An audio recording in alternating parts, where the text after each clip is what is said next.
FTP நேயர்களுக்கு வணக்கம். சட்டமன்ற தொகுதி வாரியாக தொகுதியின் கள நிலவரங்களை பார்த்து வருகிறோம். அந்த வரிசையில் இப்போது நாம் பார்க்க இருக்கும் தொகுதியானது தீநகர் சட்டமன்ற தொகுதி. இந்த தொகுதியில் இருக்கக்கூடிய கள நிலவரங்களை பற்றி பேச வம்சி அவர்கள் நம்மோடு இணைந்திருக்கிறார். வணக்கம். வணக்கம் சதீஷ். இந்த தீநகர் சட்டமன்ற தொகுதியில் இருக்கக்கூடிய கள நிலவரம் உங்களுடைய பார்வையில? அதாவது சென்னையிலே திமுகவுக்கு ரொம்பவும் பலவீனமான தொகுதின்னா அந்த தியாகராய நகர் சட்டமன்ற தொகுதி தான். அதுக்கு காரணம் இங்க இந்த வெஸ்ட்மாம்பலம் பகுதியில கொஞ்சம் அடர்த்தியா இருக்கக்கூடிய பிராமணர்கள், இவங்க திராவிடம் அந்த பெரியார் இவங்களுக்கு எதிராக கொஞ்சம் கமிட்டடா இருக்கு.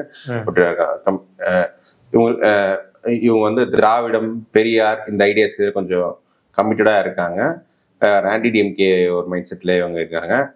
இவங்க பெரிய அளவுக்கு ஜெயலலிதாவுக்கு ஓட்டு போட்டிருந்தாங்க. இப்போ போஸ்ட் ஜெயலலிதா தான் இவங்க எந்த சீட் போறதுன்னு தெரியாம கொஞ்சம் டைலமால இருக்காங்க. இப்ப பாஜகவின் ஒற்றை கவுன்சிலர் உமானந்தன் அவங்களும் இந்த தீநகர் தொகுதியிலிருந்து அவங்க வெற்றி பெற்றாங்க. ஸோ இந்த தொகுதி திமுக கடந்த சட்டமன்ற தேர்தலில் சென்னையில வட சென்னையெல்லாம் பார்த்துருந்தோம். வட மத்திய சென்னை எவ்வளவு பெரிய மார்ஜின் ஜெயிச்சாங்க. இந்த டி நகரை ஜெயிச்ச மார்ஜினை கிட்டத்தட்ட ஒரு 250 ஓட்டுகள் உள்ளதா அப்படி ஜெயிச்சிருக்காங்க. ஜெய கருணாநிதி அவர்கள், அது மறைந்த திரு ஜே அன்பழகன் அவர்கள் சகோதரர் ஜே அன்பழகன் ஒரு காலத்து தியாகராய நகர்ல வெற்றி பெற்றிருக்காரு. 2001 திமுக தோக்கிற தேர்தலில் கூட இங்க வெற்றி பெற்றாரு. ஆனா அன்னைக்கு இருந்த தியாகராய நகரோட டைனாமிக்ஸ் வேற, டிமோகிராபிக்ஸ் வேற. 2008 டீலிமிட்டேஷனுக்கு அப்புறம் கொஞ்சம் நிறையவே திமுக ஸ்ட்ராங்கா இருக்கிற தொகுதியெல்லாம் கொஞ்சம் 1000 விளக்கு சேப்பாக்கலாம் அப்படி போனதால இவர் இங்க இது கொஞ்சம் வெஸ்ட்மாம்பலம் அந்த டி நகர் நார்த் சைடு அந்த சைடு தொகுதியில் நிறைய வந்ததால திமுக கொஞ்சம் சிரமமா போயிடுச்சு. அந்த வெஸ்ட்மாம்பலம் ஏரியா தான் அங்க திமுக ரொம்பவே ஒரு சவாலான ஏரியா தான் இருக்கு. ஸோ 2011 கூட அங்க இப்போ எம்பியா இருக்காங்க திருமதி NS கனிமொழி, அவங்க கண்டஸ்ட் பண்ணியும் 2000 ஓட்டு வித்தியாசத்துல இங்க தோக்குறாங்க. இன்னைக்கும் டி நகர் பகுதி என்பது இந்த மழை வெள்ளத்துல கடுமையா பாதிப்பு. ஆனா அப்பவும் ஒரு 2000 ஓட்டு வித்தியாசத்துல இன்னைக்கு டி நகர் சத்யா அவரிடம் தோக்குறாங்க. இப்போ நீங்க 2016 ஜெயலலிதா மறைவுக்கு அப்புறம் நீங்க ட்ரெண்ட் இந்த தொகுதியில எப்படி இருக்கு அப்படின்னு பார்த்தோம்னா, திமுகவை பொறுத்தவரை இப்ப 16 50,000 ஓட்டு எடுத்திருக்காங்க. அப்புறம் 57 56 51,000 ஸோ ஒரே கைண்ட் ஆஃப் ஓட்டிங் தான் இருக்கு. 50 to 60,000 இதுக்குள்ளதான் திமுக ஓட்டிங் போலிங் பர்சன்டேஜ் பெருசு டிஃபரன்ஸ் இல்லை. அதிமுகவை பொறுத்தவரை ஜெயலலிதாவுக்கு இருந்த போது கிட்ட 53,000, அதுக்கப்புறம் 45,000 எடுத்திருக்காங்க, 55,000 எடுத்திருக்காங்க. இப்போ 2024 17,000 ஒரே ஃபால் அவங்களுக்கு. 55,000 கூட என்னன்னா அவங்க ஓட்டர்ஸ் இன்க்ரீஸ் ஆகியிருந்தால நியூ ஓட்டர்ஸ் நிறைய பேர் உள்ள வரல. அதனால அவங்களுக்கு அந்த ஒரு செட்பேக்கா இருக்கு. அந்த ஆக்சுவலி அவர் நல்லா ஃபைட் பண்ணாங்க. 2021 41% எடுத்திருக்காங்க. பட் ஆனாலும் ஒரு ஜஸ்ட்ல டி நகர் சத்யா தோற்கிறார். இந்த தொகுதியில நாம் தமிழரோட ஓட்டிங் எப்படி பார்த்தான்னு வச்சுக்கோங்க. இவங்க பெருசா பெர்ஃபார்ம் பண்ண, ஏன்னா 2000 ஓட்டுல ஸ்டார்ட் பண்றாங்க. 3,900 8,000 அப்புறம் 6,300 இங்க 10,000 மார்க்கை அவங்க தாண்டல. காரணம் என்னன்னா, அப்பர் மிடில் கிளாஸ் ரிச் இவங்களுக்கு நாம் தமிழர் இன்னும் ஒரு அக்செப்டபிள் பார்ட்டி கிடையாது. நாம் தமிழர் ஒரு lower weaker sections, poor lower middle கிளாஸ்ல ஒரு நல்ல அக்செப்டன்ஸ் இருக்கு. பட் அப்பர் மிடில் கிளாஸ்ல இங்க வரும்போது அக்செப்ட் வரல. இதே நாம் தமிழர் நம்ம வட சென்னை பகுதியில் எப்படி பெர்ஃபார்ம் பண்ணது நம்ம பார்த்தோம்.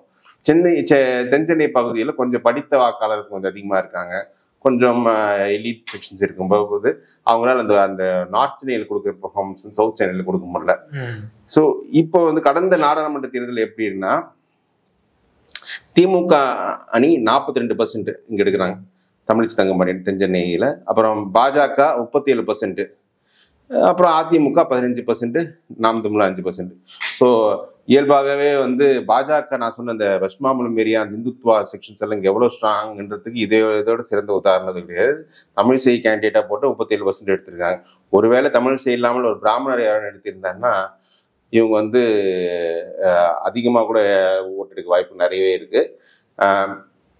இது திமுக இப்போ நீங்க கம்பைன்ட் ஓட்டே எடுத்துட்டீங்கன்னா 37 + 55 42% இதே கம்பைன்ட் ஓட்டு இவங்களுக்கு நெக் டு நெக் இருக்காங்க. ஸோ அந்த அளவுக்கு இங்க வந்து இப்போ திமுக இந்த பார்லிமெண்ட்ன்றதால நீங்க வந்து அந்த 42% ஆன்டி மோடியில கொஞ்சம் வருது. சட்டமன்றத்துல அந்த நம்பர் வருமா? நிச்சயமா.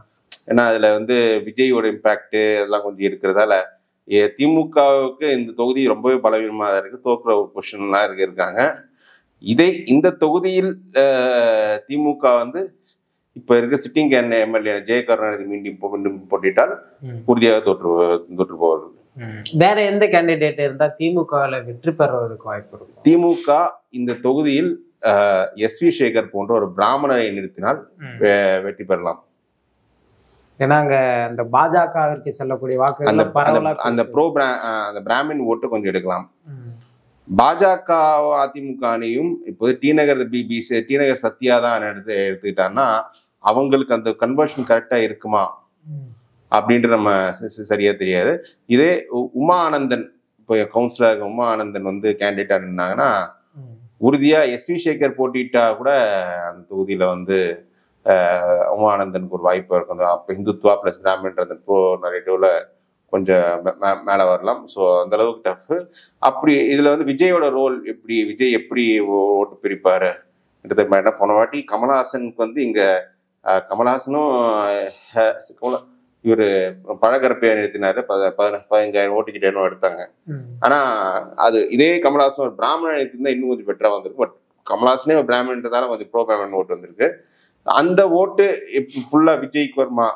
ஏன்னா எனக்கு தெரிஞ்சு இந்த 10%ல பழக்கறப்ப ஏற்ற 10%ல ஒரு ஸ்மால் செக்ஷன் வந்து பிஜேபிக்கு வந்திருக்குன்னு தான் நினைக்கிறேன். அதனாலதான் என்ன இப்ப 40% எடுத்த அதிமுக 42% போயிருக்குன்னா அதிமுக அணி. காரணம் வந்து இந்த பழக்கறப்பை எடுத்த ஓட்டுல ஒரு சர்டன் செக்ஷன் உள்ள வந்திருக்கு. ஸோ இந்த தொகுதியை பொறுத்தவரை வந்து நான் வந்து அதிமுக அணிக்கு தான் போய் கொடுக்குறேன். ஏன்னா திமுக எஸ்.வி. சேகருக்கு கொடுப்பாங்களா அப்படின்னு எனக்கு தெரியாது. ஆனால் அதிமுக அணியிலும் எனக்கு தெரிஞ்சு திமுக ஒரு நான் பிராமின் கேண்டிடேட் போடும்போது ஒரு டி நகர் சத்யாவுக்கு வந்து ஒரு நல்லவே ஒரு வாய்ப்பு இருக்கு. ஒருவேளை திமுக பிராமன் கேண்டிடேட் போட்டாங்கன்னா அதிமுக அணி வந்து பாஜக கொடுத்து உமா ஆனந்தனை கேண்டிடேட் போடுறது தான் அவங்க இது இந்த தொகுதி கரெக்டாக வரும்னு நினைக்கிறேன். அப்போ வந்து திமுகவின் கோட்டையா இருக்கக்கூடிய சென்னையில இது வந்து வாய்ப்பு கிடையாது அப்படின்னு நம்ம எடுத்து போன வாட்டி அவ்வளோ பெரிய சூழ்நிலை இருக்கும்போது எவ்வளோ கிட்டத்தட்ட ஒரு 150 ஓட்டு கம்மியாக தான் லீடா வந்திருக்கீங்க. அப்பனா அந்த அளவு டஃபா இருக்கு இந்த தொகுதி. நிச்சயமா டி நகர் சட்டமன்ற தொகுதியோட கள நிலவரங்களை சொன்னீங்க. நம்ம மேலும் ஒரு தொகுதியில்